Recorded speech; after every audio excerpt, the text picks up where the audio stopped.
Good morning student. तो आज हम हिस्ट्री +2 क्लास 7 लेसन स्टार्ट करेंगे। जो फर्स्ट पार्ट हम कल पढ़ चुके हैं, तो विजयनगर के बारे में पढ़ रहे थे। तो एक साम्राज्य की राजधानी विजयनगर, एक साम्राज्य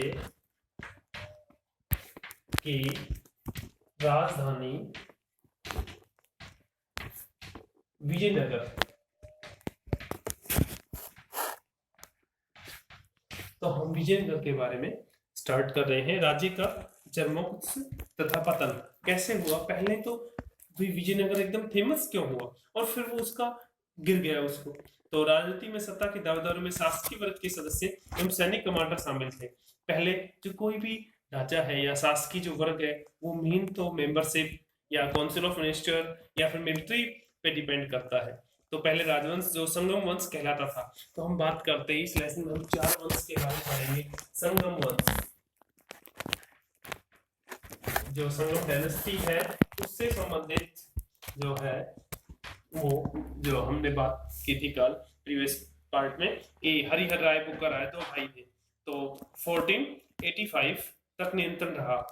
उन्होंने सुल्लुओं से उखाड़ फेंका। यस, उसके बाद जो दूसरा वंश है वो सुल्लू वंश।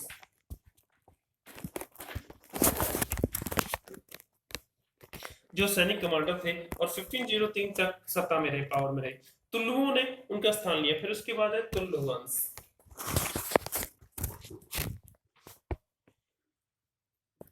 कृष्णदेव राय तुल्लु वंश से ही संबंधित है। कृष्णदेव राय बहुत ही फेमस जो राजा था,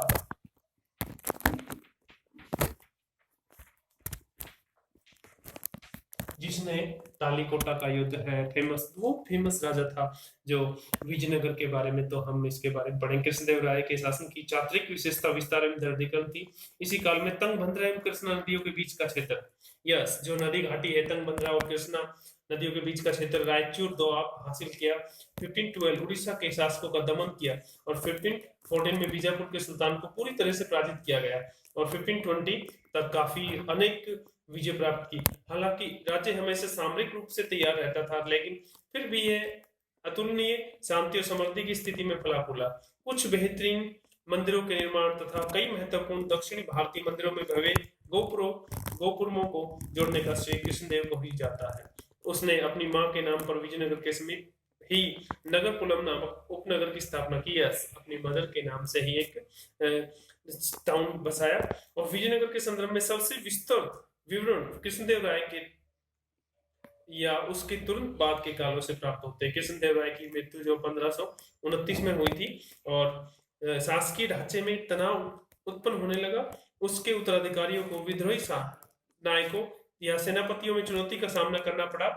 एंड 1542 तक केंद्र पर नियंत्रण एक अन्य शासकीय वंश अरावितु के हाथों में चला गया, जो 17वीं शताब्दी के अंत तक सत्ता पर काबिज रहे। पहले की ही इस तरह इस काल में विजयनगर शासकों और साथ ही दक्कन सुल्तानों के शासकों की सामरिक महत्वाकांक्षों के चलते समरीकरण बदलते रहे। अंत है स्थिति विजयनगर के विरुद्ध दक्कन सल्तनतों के बीच मैत्री समझौते के रूप में परिणित हुई।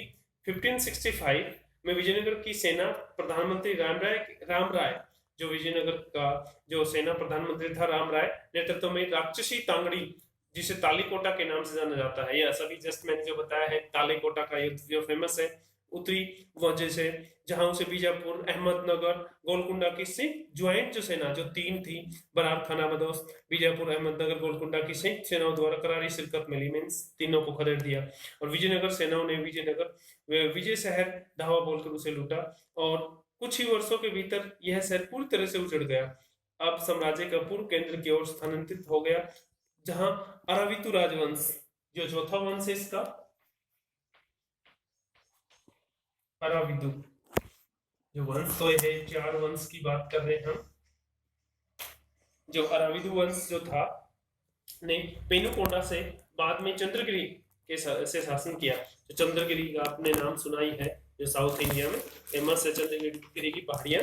तो हालांकि विजयनगर शहर के विध्वंस के लिए सुल्तानों की सेना उत्तरदायी थी, फिर भी सुल्तानों और रायों के संबंध धार्मिक भिन्नताएं होने पर भी हमेशा अपरिहार्य रूप से शत्रुतापूर्ण नहीं रहते थे। तो हम बात कर रहे हैं राय, सुल्तान और नायक, कल भी हमने पढ़ा था।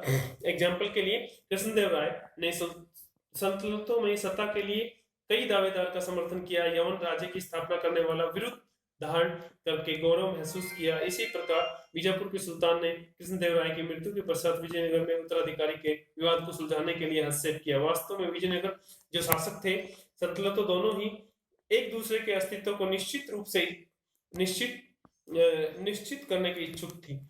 यह राम राय को जोखिम भरी नीति थी, जिसके अनुसार उसने एक सुल्तान को दूसरे के विरुद्ध करने की कोशिश की, किंतु वे सुल्तान एक हो गए और उन्होंने निर्णायक रूप से पराजित कर दिया। तो थैंक यू, आज के टॉपिक में बस इतना है।